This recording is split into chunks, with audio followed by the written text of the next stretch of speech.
শিল্পী যারা তাদেরও কিন্তু প্রযোজকের সঙ্গে সম্পর্কটা তৈরি হয় কাজের ক্ষেত্র ধরে। সুতরাং আমি মনে করি আমাদের যে পরস্পরের যে শিল্পীর সঙ্গে প্রডিউসারের যে সম্পর্ক সেটা কিন্তু অনেক সৌহার্দ্যপূর্ণ এবং খুব চমৎকার একটা সম্পর্ক হওয়া উচিত বলে আমি মনে করি কাজ করতে গিয়ে। তো সেই ক্ষেত্রে আমি মনে করব যে যারা প্রডিউসার আছেন তাদের সঙ্গে প্রত্যেক শিল্পীর একটা সুন্দর সম্পর্ক তৈরি হোক এবং সম্পর্কটার জন্য সারাদিন ইচ্ছে করছে যে সে তো অনেক দিন থেকে প্যাকেজুল হাকিম তার নাম হয়ে গেছিল, মানে তোমার সাথে এইসব প্রডিউসারদের সম্পর্কের জায়গাটা একটু বলো সবাইকে, তোমার সাথে তাদের সম্পর্ক।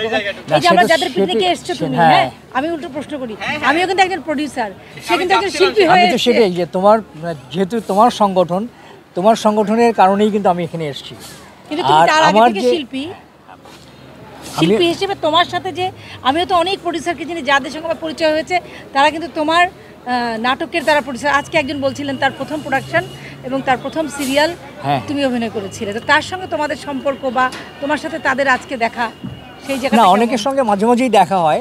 আমি যেটা মানে তুমি যেটা বললে যে প্যাকেজুল হাকিম, মানে আসলে প্যাকেজ যখন শুরু হয় মানে বিশেষ করে মানে যারা এই নাটকের ক্ষেত্রে যারা প্রযোজনার সাথে সম্পৃক্ত হয় তাদের সঙ্গে কিন্তু আমার নাটকের মানে অভিনয়ের সূত্র ধরে তাদের সঙ্গে সম্পর্ক আমার তৈরি হয়েছে এবং এখনও পর্যন্ত অনেকেই যারা প্রথম প্রোডাকশন করেছে অনেকে হয়তো এখনও পর্যন্ত করছেন, আবার অনেক প্রডিউসার আছে যারা ডিসকন্টিনিউ করেছে, কিন্তু অনেকের সঙ্গে আবার নতুন করে দেখা হচ্ছে, অনেক দিন পর দেখা হচ্ছে। প্রডিউসারের সাথে প্রত্যেকটা প্রডিউসারের সাথে আমার সম্পর্কটা খুবই নিবিড়। আমি মনে করি যে একজন শিল্পীর সঙ্গে একজন প্রডিউসারের সম্পর্কটা নিবিড় না হলে কাজের ক্ষেত্রে যে কী বলে সহজ যে বিষয়টা সেই সহজ বিষয়টা থাকে না। তো এটাও অনেক বড় একটা বিষয়, এটা পারস্পরিক এবং দ্বিপাক্ষিক একটা মধুর সম্পর্ক তৈরি হওয়ার একটা জায়গা। এই বর্ণিল ক্যারিয়ারে অনেক প্রডিউসারের সাথেই কাজ করেছেন, বাহিরের প্রডিউসার আর ঘরের প্রডিউসারের ভিতরে পার্থক্যটা একটু জানতে চাই এবং কমফোর্টের জায়গাটাকে একটু জানতে চাই ঘরের প্রডিউসার এবং বাইরের প্রডিউসার। কমফোর্টের জায়গাটা বলবো যে একজন প্রডিউসার বাইরে এবং ভেতরে আমি কিন্তু সবসময় চেষ্টা করি যে একজন প্রডিউসার যখন একটা নাটক প্রডিউস করেন তার কিন্তু অনেক কষ্টের টাকা, সুতরাং সে যখন যে সময়টা যে শিডিউলটা তৈরি করেন একজন ডিরেক্টর, সেই শিডিউলটা অনুযায়ী একজন শিল্পী হিসেবে আমি কতটুকু তাকে সহযোগিতা করতে পারছি বা আমি কতটুকু সময়ের প্রতি সিনসিয়ার থাকছি সেই বিষয়টি কিন্তু সবসময় আমার মাথার মধ্যে থাকে।